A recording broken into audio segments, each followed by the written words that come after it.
Gunungan sampah di tempat pembuangan sampah terpadu atau TPST Bantar Gebang, Kota Bekasi, Jawa Barat longsor. Indonesia kini tengah menghadapi ancaman darurat sampah. Tempat pembuangan akhir Bantar Gebang menerima sampah lebih dari 6.000 ton per hari. Penumpukan sampahnya dari sisi pengelolaannya masih sekedar numpuk aja. Bekasi bebas sampah, emang bisa? Apa kabar warga Bekasi? Gua Latu Harhari, Ketua Komisi 2 DPRD Kota Bekasi. Gua mau memulai dengan satu pertanyaan. Bekasi bebas sampah, emang bisa? Kalau beberapa tahun yang lalu ada yang nanya begitu ke gua, mungkin jawabannya masih berat. Tapi setelah apa yang gue lihat langsung beberapa waktu yang lalu, gue jadi semakin yakin kalau itu bukanlah mimpi. Belum lama ini, gue mendampingi Wali Kota Bekasi, Bapak Tri Adianto, berkunjung ke Cina untuk melihat langsung teknologi pengolahan sampah menjadi energi listrik atau istilah kerennya disebut waste to energy. Jujur gue sangat kagum. Selama ini kita mikir sampah yang cuma dibuang ke TPA, di sana sampah justru diolah menjadi energi listrik. Prosesnya modern, bersih dan tertata. Bahkan kalau kita lihat dari luar, hampir nggak terasa kalau itu tempat pengolahan sampah. Di situ gue berpikir, kalau teknologi seperti ini bisa diterapkan di Kota Bekasi, berarti kita punya harapan besar untuk menyelesaikan persoalan sampah yang selama ini menjadi pekerjaan rumah untuk kita semua. Sekarang, coba kita lihat kondisi di Bekasi. Setiap hari kota kita menghasilkan 1.800 ton sampah. Bayangin, setiap pagi jutaan warga buang sampah dari rumahnya masing-masing. Sampah itu dikumpulin, diangkut pakai truk, lalu dibuang ke tempat TPA Sumur Batu. Begitu berulang setiap harinya. Nggak heran kalau gunungan sampah di sana semakin tinggi dari tahun ke tahunnya. Oleh karenanya disebut Gunung Merbahu. Kalau nggak ada solusi yang benar-benar besar, lama-lama TPA kita bakal penuh. Dan ini sudah kejadian. Kalau itu terjadi, dampaknya bukan cuma soal bau atau pemandangan yang nggak enak. Dampaknya bisa ke kesehatan kita, ke lingkungan kita, banjir, bahkan kualitas hidup kita semua.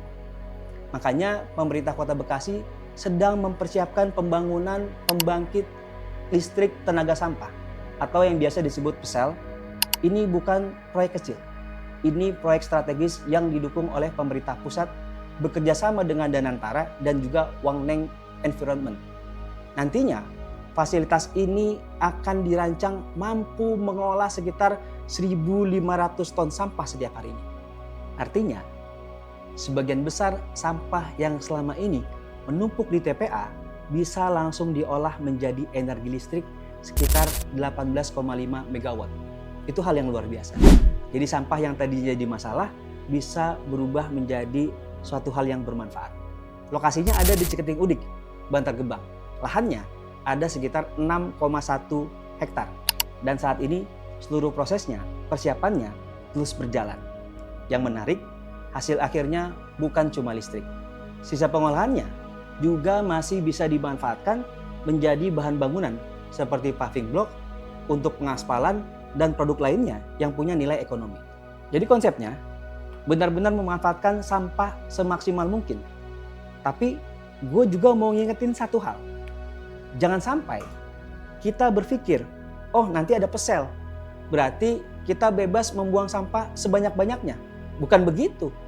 Teknologi secanggih apapun gak akan berhasil kalau masyarakatnya, kita semua gak ikut berubah. Karena itu peran kita semua tetaplah penting. Mulai dari hal yang sederhana. Yang pertama, pisahin sampah organik dan anorganik di rumah kita. Yang kedua, kurangi penggunaan sampah plastik sekali pakai. Dan yang ketiga, kalau ada bank sampah di lingkungan kita, manfaatin, maksimalkan.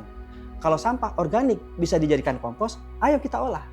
Langkah-langkah kecil seperti ini, kalau dilakukan oleh jutaan warga Bekasi, hasilnya akan luar biasa. Sampah yang masuk ke TPA berkurang, lingkungan menjadi lebih bersih, pengangkutan menjadi jauh lebih ringan.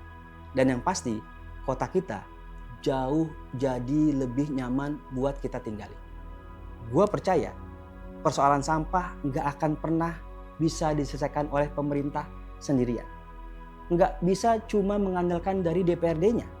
Nggak juga bisa cuma mengandalkan dari petugas kebersihannya. Ini harus menjadi gerakan kita bersama. Karena setiap hari kita menghasilkan sampah. Artinya kita semua juga punya tanggung jawab yang sama untuk bisa menyelesaikannya. Dan gue optimis kalau pemerintah kita serius membangun fasilitasnya, masyarakat ikut mengubah kebiasaannya, gue yakin Bekasi jadi kota yang jauh lebih bersih dibandingkan hari ini dan kota Bekasi menjadi kota yang keren. Jadi kalau sekarang masih ada yang bertanya, Bang, Bekasi bebas sampah, emang bisa? Jawaban gue tetap sama.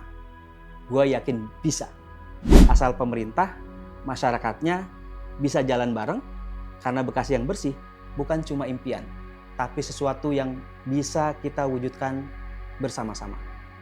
Gua Latuh Harhari, terima kasih. Assalamualaikum warahmatullahi wabarakatuh.